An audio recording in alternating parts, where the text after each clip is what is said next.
اللہ تعالیٰ نے قرآن کریم میں انسان کی زندگی کے مختلف مراحل اور وہ سلسلے جس سے اس کی زندگی گزرتی ہے کافی مقامات پہ ذکر کیا، جن میں حکمتیں بھی ہیں اور انسان کے لیے عبرتیں بھی۔ اللہ تعالیٰ فرماتے ہیں اللہ الذی، اللہ وہ ذات ہے، خلقکم من ضعف، جو تمہیں ایک کمزوری کی حالت سے پیدا کرتی ہے، ثم جعل من بعد ضعف قوة، اور پھر اس کمزوری کی حالت کے بعد تمہیں طاقت دیتا ہے، حسن دیتا ہے، جمال دیتا ہے، اقتدار دیتا ہے۔ اللہ تعالیٰ تمہارے جسموں کے اندر وہ جان ڈالتا ہے کہ تم اس دنیا کے اندر کام کر سکو، پرفارم کر سکو۔ پھر اللہ فرماتے ہیں ثم جعل من بعد قوة ضعفا وشیبا، پھر ایک وقت اس جسم پر آئے گا کہ یہ کمزور کر دیا جاتا ہے، یہ ڈھلنا شروع ہو جاتا ہے، یہ جھڑنا شروع ہو جاتا ہے، وشیبا، اور ایک وقت میں یہ کمزور ہو جاتا ہے اور بزرگ ہو جاتا ہے اور بوڑھا ہو جاتا ہے۔ یخلق ما یشاء،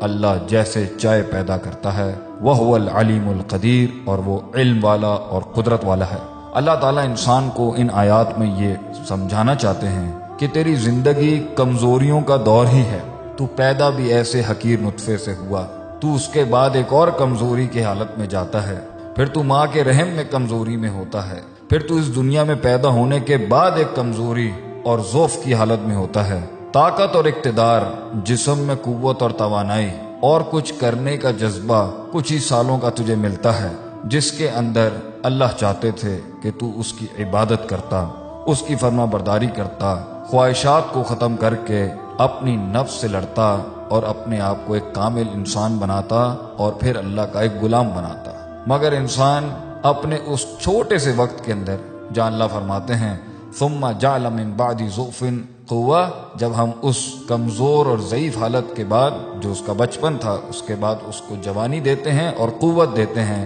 جو 10 15 20 سالوں کی ہوتی ہے یا 25 سالوں کی، انسان یہ سمجھ بیٹھتا ہے کہ وہ اس دنیا پر قادر بھی ہے اور اس دنیا اور اپنی زندگی کا مالک بھی ہے، وہ جو چاہے وہ کر سکتا ہے، وہ جو چاہے وہ توڑ سکتا ہے، وہ جو چاہے وہ بنا سکتا ہے، اور وہ اپنے اوپر ہی لیبل لگاتا ہے کہ اس دنیا کا نظام میں ہی چلا رہا ہوں، میں ہی ترقی کا حقدار ہوں۔ تو اللہ تعالیٰ انسان کی عقل کو ایک صحیح سمت دینے کے لیے، ایک صحیح نظریہ دینے کے لیے اور ایک صحیح عقیدہ دینے کے لیے قرآن میں اس کی تربیت کرتے ہیں۔ اللہ فرماتے ہیں قُلْ أَرَأَيْتُمْ إِنْ جَعَلَ اللَّهُ عَلَيْكُمُ اللَّيْلَ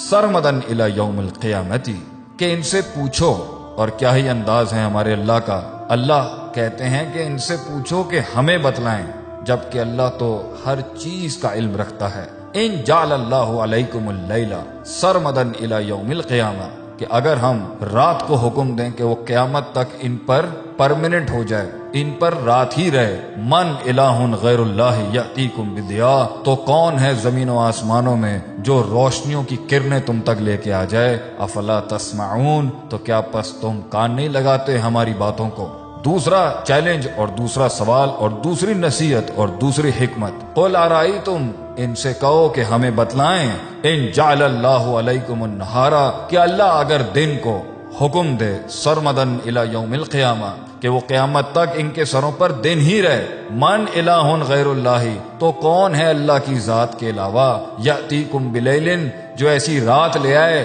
تسکنون فیہ، جس میں تم سکون حاصل کرتے ہو، جس میں تم نیند حاصل کرتے ہو، اپنی تھکن کو آرام دیتے ہو، اپنے جسموں کو راحت دیتے ہو، وہ رات کون لے کے آئے گا؟ افلا تبصرون، تو کیا تمہیں دکھتا نہیں؟ کیا تمہیں دین اور اس زندگی کے مقصد کی بصیرت حاصل نہیں ہوتی کہ محض صرف عبث نہیں تھا کہ آئے کھیل کود کیا، تفریح کی، ادھر وقت ضائع کیا، ادھر وقت ضائع کیا، اور پھر اینڈ کے اندر سوالوں کے ساتھ اور کھوئے ہوئے دلوں کے ساتھ بیٹھ جانا، یا ڈپریشن میں چلے جانا، یا مایوسی میں چلے جانا، اور نئے نئے سپورٹس کو تلاش کرنا اور نئے نئے کھیلوں کو تلاش کرنا کہ شاید ان کھیل کود اور رنگرلیوں میں مجھے اپنی زندگی کا سکون مل جائے۔ اللہ ایک اور مقام پہ کہتے ہیں قل ارائیتم، ان سے کہو کہ ہمیں بتائیں، ان اصبح ماؤکم غورا، کہ اگر ہم پانی کو اندر کھڈوں میں ڈال دیں، پانی زمینوں کے اندر چلا جائے، تو کون ہے جو تمہارے لیے بہتا ہوا پانی لے کے آئے گا؟ اوپر سے نازل ہوا تھا تو تم سمجھے تمہارا تھا،